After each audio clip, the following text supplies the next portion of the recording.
নমস্কার বন্ধুরা, welcome back to my channel Champa Rannaghar. আজ আমি আপনাদের সঙ্গে শেয়ার করব বাঁধাকপি দিয়ে একদম নিরামিষ আর দুর্দান্ত স্বাদের রেসিপি। এই রেসিপিটি বানানোর জন্য বাঁধাকপি পুরো লাগবে না। বাঁধাকপির শুধুমাত্র 2-3টে পাতা দিয়েই কিন্তু পুরো পরিবারের জন্যে একদম দুর্দান্ত রেসিপি বানানো যাবে, তাও আবার নিরামিষ আর গরম গরম ভাতে। এটা তো খেতে প্রচণ্ড টেস্টি লাগে। তাহলে চলুন বন্ধুরা দেখে নিই আমার আজকের রেসিপি। আজকের এই রেসিপিটি বানানোর জন্য এইরকম একটা বাঁধাকপি নিয়ে নিয়েছি, আর বাঁধাকপির পাতাগুলো ঠিক এইরকম খোলা খোলা। তো এই বাঁধাকপির পাতা দিয়েই আমি আজ রেসিপি বানাবো। এখান দিয়ে আমি 3টে এই রকম সবুজ সবুজ বাঁধাকপির পাতা নিয়ে নেব। শীতকালে কিন্তু কোনো সবজিই ফেলা যায় না। এখন এই বাঁধাকপির পাতাগুলোকে খুব ভালো করে ধুয়ে নিয়েছি। দেখুন বন্ধুরা কত সুন্দর ধুয়ে নিয়েছি। আর আগে থেকেই একটু মুগ ডালকে আমি ভিজিয়ে রেখেছিলাম, ফুলে জাস্ট ডবল হয়ে গেছে। এখানে 100 গ্রাম মতো মুগ ডাল আছে। এবারে এই মুগ ডালটাকে আমি বেটে নেব। দিয়ে দিয়েছি 1 ইঞ্চি আদা আর 2টো কাঁচা লঙ্কা। আপনারা চাইলে বন্ধুরা এটাকে মিক্সিতে পেস্ট করে নিতে পারেন, আমি কিন্তু এখানে শিলে পেস্ট করে নিয়েছি। একটা পাত্রে গরম জল বসিয়ে দিয়েছি, আর গরম জলের মধ্যে কিন্তু ওই পাতাগুলোকে একটু আমি ফুটিয়ে নিচ্ছি যাতে পাতাগুলো নরম হয়ে যায়। এপিট ওপিট করে কিন্তু পাতাগুলোকে ফুটন্ত গরম জলের মধ্যে দিয়ে খুব ভালো করে একটু ফুটিয়ে নিতে হবে। পাতাগুলো নরম হয়ে যাওয়া পর্যন্ত অপেক্ষা করতে হবে। মাত্র 3 মিনিটের মধ্যেই হয়ে যাবে। ফুটন্ত জলের মধ্যে দিয়ে এপিট ওপিট করে নামিয়ে নেবেন। জল ঝরিয়ে আমি নামিয়ে নিয়েছি। আর যে ডালটা বেটে রেখেছিলাম তার মধ্যে আমি একটু পরিমাণ মতো লবণ দিয়ে দিয়েছি। আগে থেকেই কাঁচা লঙ্কা আর আদা ডালের সাথে বেটে নিয়েছি। এখন ডালটাকে খুব ভালো করে একটু মিশিয়ে ফেলতে হবে লবণের সঙ্গে। প্লিজ বন্ধুরা প্রথম থেকে শেষ পর্যন্ত ভিডিওটি দেখবেন। আজকের ভিডিওটি যদি কোথাও একটু ভালো লাগে অবশ্যই একটা লাইক করবেন, শেয়ার করবেন, আর কমেন্ট করে জানাতে ভুলবেন না আপনি কোথা থেকে আমার ভিডিওটি দেখছেন। আর এখন যে পাতা আমি গরম জলে ভিজিয়ে রেখেছিলাম সেই পাতাগুলো জল ঝরিয়ে নিয়ে এসেছি। আর একটা পাতা নিয়ে পাতার উপরে কিছুটা ডাল আমি পাতার চারিদিকে খুব ভালোভাবে ছড়িয়ে দিচ্ছি ডাল বাটাটাকে। এবারে এটাকে মুড়িয়ে একটু রোল বানিয়ে নিতে হবে। খুব ভালো করে যখন ডাল বাটাটা পাতার চারিদিকে লাগানো হয়ে যাবে তখন এপাশ থেকে একটু মুড়তে হবে, আর এপাশ থেকেও একটু মুড়ে নিতে হবে। নিয়ে এটাকে রোল বানিয়ে ফেলতে হবে। দেখুন বন্ধুরা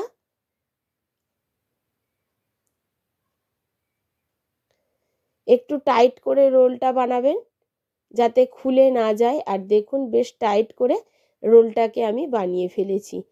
ঠিক এই রকমভাবে আমি আপনাদেরকে আরও একটা দেখিয়ে দিচ্ছি। আর এক্সট্রা যে ডাল বাটাটা আছে সেটা একটু বাটির মধ্যে আমি রেখে দিচ্ছি, আর খুব ভালো করে এটাকে মুড়িয়ে নিচ্ছি। আশা করি বোঝাতে পারলাম। আরও একটা পাতাকে আমি নিয়ে নিচ্ছি, আর পাতার মধ্যে একটু দিয়ে দিচ্ছি ডাল বাটা, ওরম চারিদিকে ছড়িয়ে দিচ্ছি। প্লিজ প্লিজ বন্ধুরা আমার পাশে থাকবেন, সাপোর্ট করবেন। এই পর্যায়ে আবারও মনে করিয়ে দিচ্ছি, যদি এই পর্যন্ত ভিডিওটি দেখেছেন অথচ একটাও লাইক করেননি, তো প্লিজ একটা লাইক করে বরাবরের মতো আমার পাশে থাকবেন, আমার সাথে থাকবেন। আর দেখুন বন্ধুরা খুব ভালো করে কিন্তু রোল করে নিয়েছি।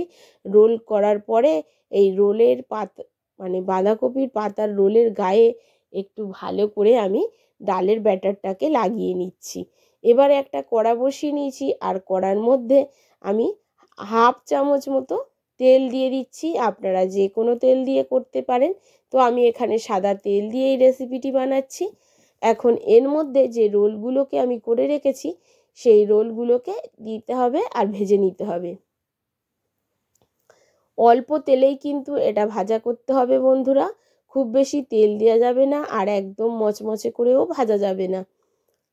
আপনারা চাইলে জলের মধ্যে এটাকে সিদ্ধ করে নিতে পারেন, অর্থাৎ জলের মধ্যে এটাকে ভাপিয়ে নিতে পারেন। ফুটন্ত জলের উপরে ছিদ্রযুক্ত থালা দিয়ে তার উপরে এটাকে আপনারা দিলে ভাপানো হয়ে যাবে। তো আমি ভাপাচ্ছি না, আমি অল্প তেল দিয়ে এটাকে হালকা ফ্রাই করে নেব। আর ভেতরটাও তাতে সেদ্ধ হয়ে যাবে খুব ভালোভাবে। এবার একটা ঢাকা চাপা দিয়ে 5 মিনিট মতো রেখে দিলাম। লো টু মিডিয়াম ফ্লেমে 5 মিনিট পরে ফিরে এলাম, ঢাকনাটা খুলে নিয়ে এবারে একটু এপিঠটা আমি দেখিয়ে দিচ্ছি কত সুন্দর সোনালি কালার হয়েছে। দেখুন বন্ধুরা, এবার সবগুলোকে ঠিক এইরকম উল্টে নিতে হবে, নিয়ে এক পিঠ, দেখুন বন্ধুরা সবগুলোকে ঠিক এইভাবে উল্টে নিচ্ছে আর কত সুন্দর একটা সোনালি কালার এসছে। এবারে আবারও ওপর দিয়ে ঢাকা চাপা দিয়ে আবারও এগুলোকে 5 মিনিট মতো রেখে দিতে হবে।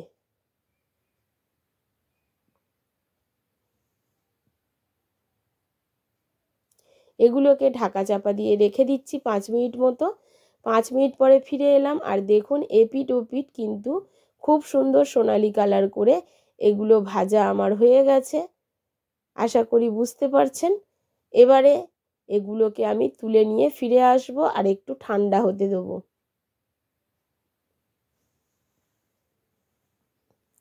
এটা ততক্ষণ ঠান্ডা হতে থাক, ততক্ষণ আমি কড়া থেকে তুলে ঠান্ডা করতে দিয়েছি আর কড়ার মধ্যে যে তেল আছে তার মধ্যে দিয়ে দিচ্ছি গোটা জিরে ফোড়ন, শুকনো লঙ্কা আর তেজপাতা ফোড়ন। ফোড়নটাকে একটু খুব ভালো করে নাড়াচাড়া করে ভেজে নিচ্ছি। এখন একটা স্পেশাল মশলা এর মধ্যে আমি দিয়ে দেবো। সে স্পেশাল মশলাটাকে আমি কি দিয়ে বানিয়েছি আমি একটু পরে আপনাদেরকে দেখিয়ে দিচ্ছি। তো মশলাটাকে আমি প্রথমে তেলের মধ্যে দিয়ে দিলাম, দিয়ে খুব ভালো করে এই মশলাটাকে কষিয়ে ফেলতে হবে।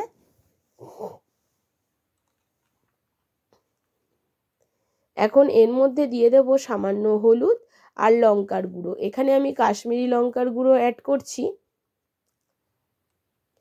এবারে খুব ভালো করে আবারও একটু নাড়াচাড়া করে দিচ্ছি। দেওয়ার পরে এর মধ্যে দিয়ে দিচ্ছি কিছুটা টমেটো কুচি।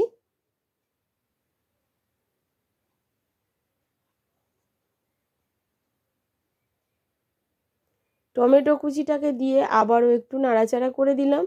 দিয়ে দিচ্ছি পরিমাণ মতো লবণ।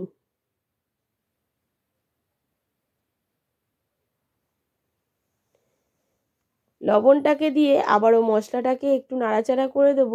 ততক্ষণে কিন্তু খুব তাড়াতাড়ি টমেটোটাও সেদ্ধ হয়ে যাবে, যেহেতু এখানে লবণ দিয়েছি। এবারে এটাকে ঢাকা চাপা দিয়ে কিছুক্ষণের জন্য রেখে দিচ্ছি, ততক্ষণ টমেটোটা গলে যাক। আর যে রোলগুলো করে নিয়েছি সেই রোলগুলোকে ঠিক আমি এইরকম চাকা চাকা করে কেটে নিচ্ছি। দেখুন বন্ধুরা, কোনো অংশে কিন্তু রোলটা খুলেও যাবে না আর খেতেও হবে দুর্দান্ত। আর দেখুন ঠিক এইরকম রোল করে করে সবগুলোকে আমি কেটে নেব। কতটা সুন্দর হয়েছে বন্ধুরা এই রেসিপিটি। একবার অন্তত বাড়িতে অতিথি আসলে বানিয়ে খাইয়ে দেখবেন, আপনার প্রশংসায় পঞ্চমুখ হয়ে যাবে। এটা কিন্তু গরম ভাতে খেতে অসাধারণ লাগে, তাছাড়াও রুটি, লুচি, পরোটা সব কিছুর সঙ্গেই এটা খাওয়া যাবে। আর দেখুন কত সুন্দর রোল তৈরি হয়ে গেছে। যে স্পেশাল মশলাটা বানিয়েছি তার মধ্যে দিয়েছিলাম গোটা জিরে, গোটা ধনে, আদা আর গোলমরিচ। তাই জন্য আমি ঝাল লঙ্কার গুঁড়োটা ব্যবহার করিনি, কাশ্মীরি লঙ্কার গুঁড়ো ব্যবহার করেছি। আর এর মধ্যে দিয়ে দিয়েছি গোটা গরম মশলা। এই 4-5টা মশলাকে একসঙ্গে আমি বেটে নিয়েছি আর কাজু বাদামটাকে আলাদা বেটে নিয়েছি। তো আমি যে গোটা মশলা 5 রকম নিয়েছিলাম, আদা, জিরে, ধনে আর গোটা গরম মশলা, সেগুলোকে আমি বেটে প্রথমেই দিয়ে দিয়েছিলাম, আপনাদেরকে দেখিয়েছি। এবারে দেখুন খুব ভালো করে টমেটো গলে গেছে। এর মধ্যে যেটুকুনি অবশিষ্ট ছিল ডাল বাটা সেটাকে দিয়ে খুব ভালো করে কষিয়ে নিয়ে এবারে দিয়ে দিলাম জল।